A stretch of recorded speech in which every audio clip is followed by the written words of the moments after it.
In our last video about the emissions compliance trap, a viewer named vtwin_Gary left a comment that thousands of you upvoted into the top spot. He said, "I watched my dealer photograph my exhaust modifications before they would touch my bike. Felt like I was getting processed at a checkpoint." He is absolutely right, because that is exactly what was happening. For a brief window, the EPA tried to deputize your local Harley dealership into a federal reporting station. Today, we are exposing exactly how deep that rabbit hole went and why they were forced to abandon the whole operation. What Gary experienced was not paranoia, it was policy. And the comment section on that video became a confessional booth for riders across the country who discovered the same thing independently. Hundreds of you wrote in with nearly identical stories. One viewer from Ohio said his service advisor told him point blank they were required to document any non-stock exhaust components. A rider from Texas said he was denied warranty work until he reinstalled his factory baffles. A mechanic from Pennsylvania admitted his dealership had a checklist specifically for exhaust modifications that got filed with corporate after every service appointment.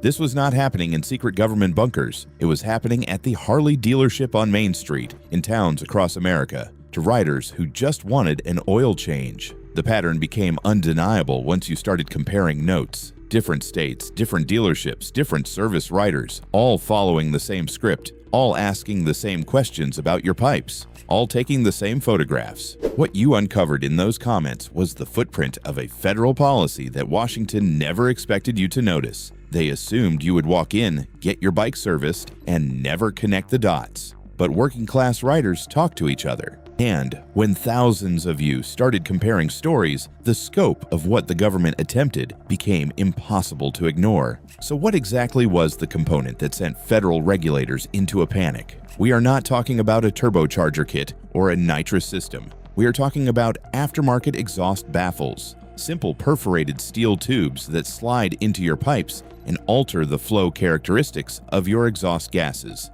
A baffle is not a computer. It has no software. It requires no calibration. It is a piece of metal with holes drilled in specific patterns to change how exhaust pulses exit your motorcycle. You can hold one in your hand. You can manufacture one in a garage with a drill press and a length of tubing. This is the component that the Environmental Protection Agency treated like it belonged in a hazmat container. The technical function is straightforward. Factory Harley baffles are designed to meet federal noise and emissions standards at the expense of exhaust flow efficiency. They create back pressure that the ECU compensates for in its fuel mapping. Aftermarket baffles, or the complete removal of baffles, changes that pressure dynamic. The engine breathes differently, the exhaust note changes, and yes, emissions characteristics shift. But here is what made regulators lose their minds. The modification is reversible in under 15 minutes. You can swap baffles in a parking lot with basic hand tools. There is no permanent alteration to the vehicle. There is no welding. There is no cutting. The factory components can go right back in whenever you want them to. This level of simplicity represented an enforcement nightmare. How do you police a modification that can be undone before an inspection and reinstalled on the ride home? How do you prosecute ownership of a steel tube? The answer Washington arrived at was to criminalize the parts themselves. If they could not catch you running modified exhaust, they would make it illegal to sell you the components in the first place. In July 2015, the EPA proposed updates to the Clean Air Act regulations that would have fundamentally changed what you are legally allowed to do to a vehicle you own. The proposed rule buried the critical language in Section 1068.101, which addressed what the agency called defeat devices and tampering with emission systems. The original Clean Air Act prohibited tampering with emissions equipment on vehicles used on public roads. That language had been on the books since 1970, but the 2015 proposal attempted to close what the EPA called a loophole by extending those prohibitions to vehicles converted for competition use. In other words, if you bought a street bike, removed the emissions equipment, and claimed it was now a race-only vehicle, the EPA wanted to make that conversion itself a federal violation. The motorcycle industry understood immediately what this meant. The language was broad enough to encompass any modification that altered emission system function: aftermarket exhausts, fuel tuners, oxygen sensor eliminators, and yes, baffle modifications all fell under the proposed definition. Who pushed for this language? The paper trail leads to manufacturers facing pressure from California Air Resources Board compliance requirements. CARB had been aggressively pursuing aftermarket parts companies for years, and the proposed EPA rule would have nationalized that enforcement approach. Major manufacturers saw an opportunity to eliminate aftermarket competition by making the parts themselves federally illegal. The Motorcycle Industry Council submitted comments opposing the rule. The American Motorcyclist Association organized a letter-writing campaign, but the EPA moved forward with the language intact, scheduling the rule for finalization in 2016. For a brief window, it looked like the government was going to succeed in criminalizing your exhaust modifications at the federal level. While Washington debated the regulatory language, something else was happening at the retail level. Harley-Davidson dealerships began implementing compliance protocols that treated modified motorcycles like evidence at a crime scene. Multiple service advisors, speaking anonymously because they still work in the industry, confirmed to Enthusiast forums that corporate guidance changed around 2015. Documentation requirements for customer vehicles became more extensive. Exhaust system condition became a standard notation on service intake forms. Photographs of non-stock components became routine at certain dealerships. Why would a dealership care what exhaust you were running if you came in for a brake fluid flush? Because the dealer network operates under franchise agreements that include compliance obligations. Harley-Davidson Motor Company faced its own EPA enforcement actions and consent decrees related to emissions violations. The pressure flowed downhill. Corporate needed documentation showing the dealer network was not complicit in tampering violations. This created an impossible situation for riders who had purchased aftermarket exhausts legally. You walk into your local dealer, the same shop where you bought your bike, and suddenly your service writer is photographing your pipes and asking questions about when and where you had them installed. The information went into a database. The database was accessible to corporate.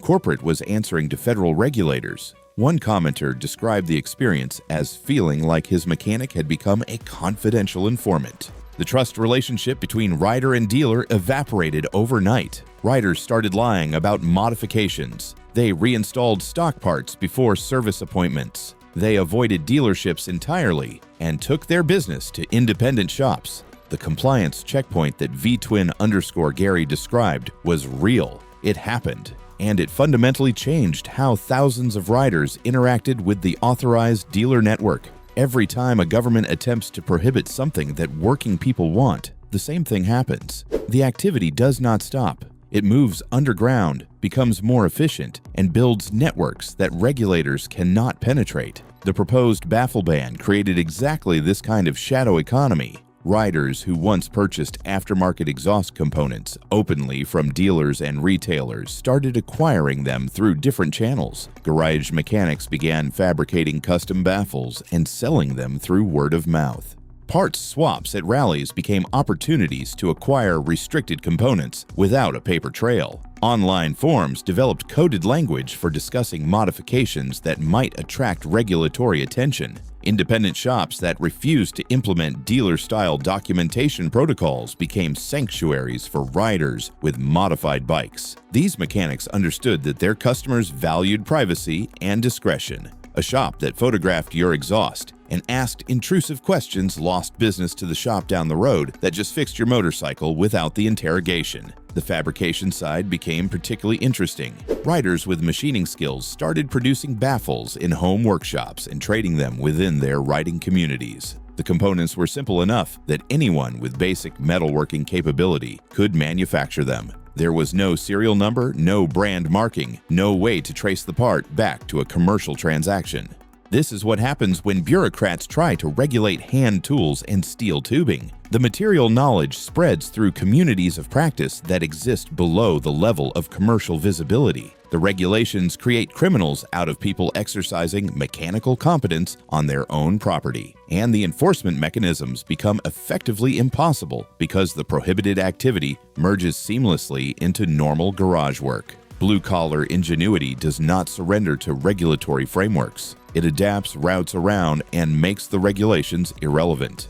the EPA finalized its competition vehicle rule in 2015, but the backlash arrived faster and louder than anyone in Washington anticipated. The agency received over 100,000 public comments opposing the tampering provisions. The Specialty Equipment Market Association mobilized its membership. The American Motorcyclist Association flooded congressional offices with constituent complaints. Riders who had never written a letter to a government agency in their lives started contacting their representatives. By early 2016, the political pressure became untenable. Members of Congress began asking uncomfortable questions about regulatory overreach. The story broke into mainstream automotive media. Suddenly, the EPA was defending a rule that appeared to criminalize amateur racing modifications and ordinary exhaust work. In April 2016, the EPA issued a statement attempting to clarify its position. The agency claimed it had never intended to change existing enforcement policy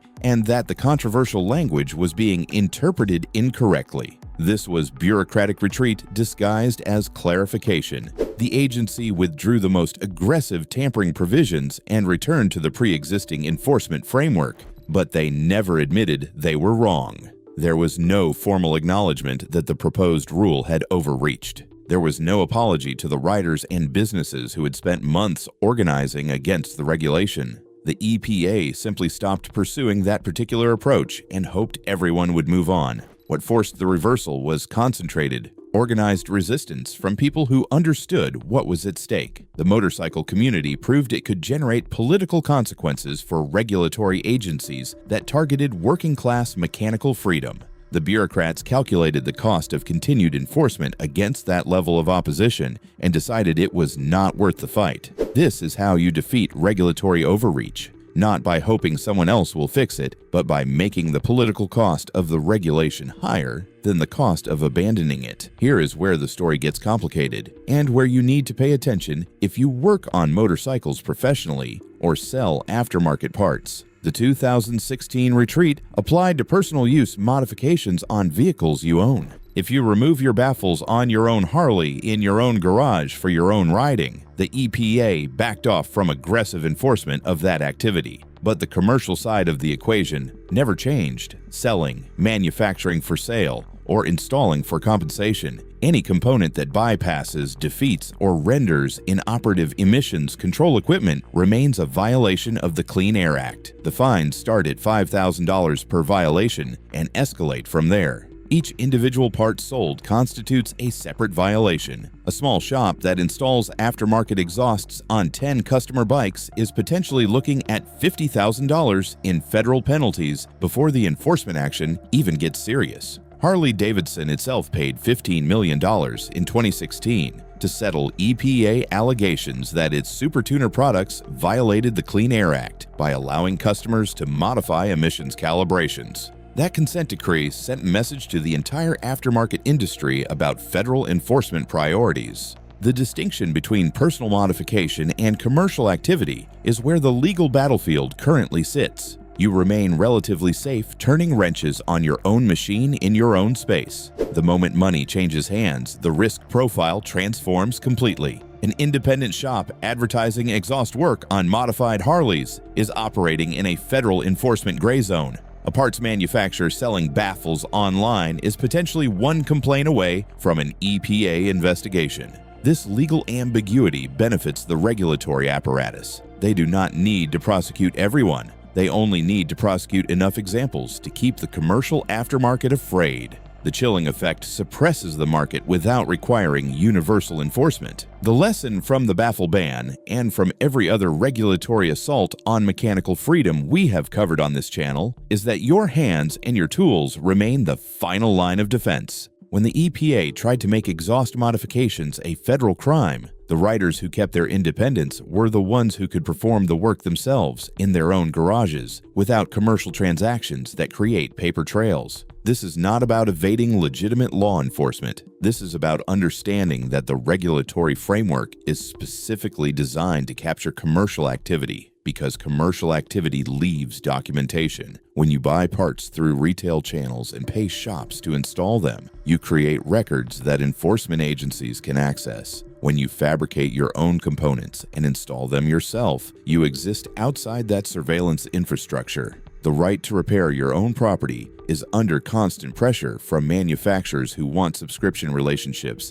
and regulators who want compliance databases. The Harley Baffle episode was one battle in a much longer war over who controls what you do with the machines you own. Every time you learn a new mechanical skill, you insulate yourself from the next regulatory attempt. Every time you help a fellow rider understand how to work on his own bike, you strengthen the community knowledge base that defeats these overreach campaigns. The bureaucrats cannot regulate competence that spreads through social networks below the level of commercial visibility. Have you ever been pressured by a dealer about your exhaust modifications? Have you taken your business to independent shops specifically to avoid the compliance checkpoint atmosphere at factory dealerships? What state are you in? And how are the local enforcement attitudes affecting your relationship with your motorcycle? Sound off in the comments below because your experiences are mapping the enforcement landscape for riders across the country. If you believe your property rights include the right to modify your own machine,